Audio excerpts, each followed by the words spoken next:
एक राजा था, वो नौजवान था, नौजवान। राजा का मंत्री था बुढ़ा, राजा का मंत्री बुढ़ा था, 80-90 वर्ष का होगा। राजा नौजवान। उस नौजवान राजा ने अपने मंत्री से कहा, मंत्री जी एक बात बता दो, मैं पूछना चाहता हूँ। पूछो।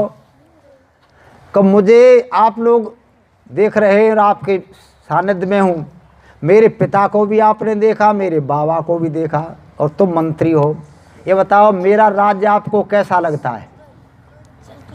मेरा राज्य आपको कैसा लगता है? मंत्री ने कहा बताऊं? कहा बताओ महाराज। बड़ा चतुर था, 80-90 वर्ष का होगा। उसने जो बात कही वो ध्यान से सुनो। मंत्री कहने लगा, राजन मैं तुम्हारे बाबा के राज्य में था, और तुम्हारे बाबा के राज्य में जब था तब एक मेला लग रहा था एक जगह पर। मेले में रात्रि अंधेरे को दिन छुप गया, तब भगदड़ मच गई, आग लग गई, अंधेरे में लोग भागने लगे।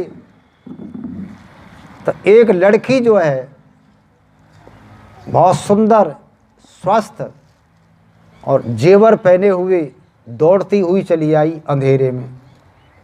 और मैं रहता था कुटी बना करके जंगल में, मेरे पास वो अंधेरे में अकेली आई और कहने लगी बचाओ, मेरी रक्षा करो।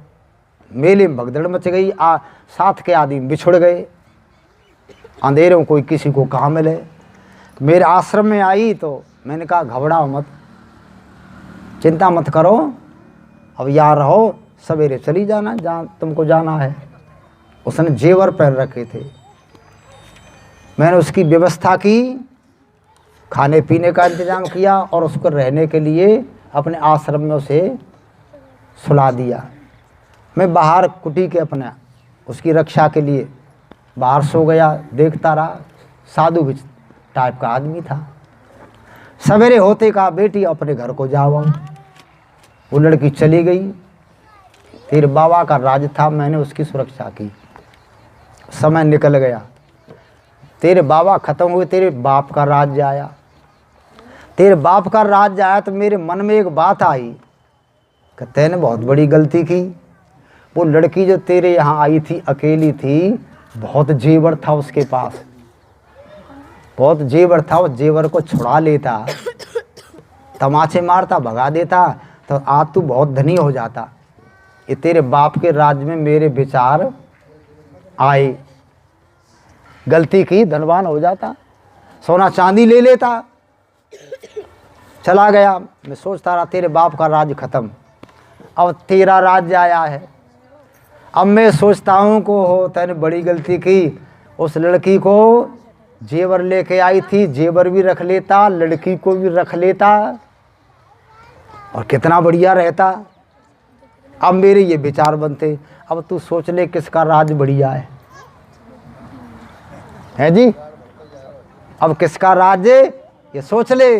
तेरे राज्य में इतने विचार गिर गए कि मैं दूसरे की लड़की को ये सोचने लगा कि वो मेरे घर में मेरी पत्नी होती, जेवर होता। तेरे बाप के राज्य में सोचने लगा कि धनी ले लेता, और पर तेरे बाबा के राज्य में तो उसकी सुरक्षा की। अब देख तेरा राज्य कितना है, कैसा है बंधु, ये स्थिति हो गई है। इतना आदमी गिर गया है। कोई समय था जब हम जो है इस प्रकार का व्यवहार रखते थे, कहते मात बट प्रदायसु पर द्रवेशु, दूसरे की बहन बेटी को अपनी बहन बेटी। अभी तक गांव में कुछ रिवाज है, तुम्हारे गांव में भी होगी, यहाँ भी। तुम्हारे गांव की लड़की किसी की दलित की, मेहतर की दूसरे गांव में ब्याही हो, और तुम्हारे गांव का ठाकुर राजपूत ब्राह्मण उस गांव में जाए कोई और देखे कि भाई लड़की तो मेरे गांव की है और उसकी लड़की है। पूछा बेटी तू यहाँ कैसे, किस गांव में ब्याही हूँ? ताऊ जी तुम कहाँ से आ रहे हो? बेटी इधर से आ रहा हूँ। तू उस गांव में ब्याही है? तू तो हमारे उस गांव उस व्यक्ति की लड़की है। हाँ उसी की लड़की। कि ताऊ जी चलो भोजन वोजन करके जाना। कहना बेटी जा रहा हूँ, जल्दी है। जब वो जाता तो उस लड़की के लिए कुछ न कुछ पैसा दे करके, अब भी है ना रिवाज है, कहीं कहीं तो है, नौजवानों नहीं तो बुढ़े में तो यही सब जगह ही है। तो वो अपने क्यों देते, ये मेरी गांव की लड़की है तो मेरी ही लड़की, उसको पैसा दे करके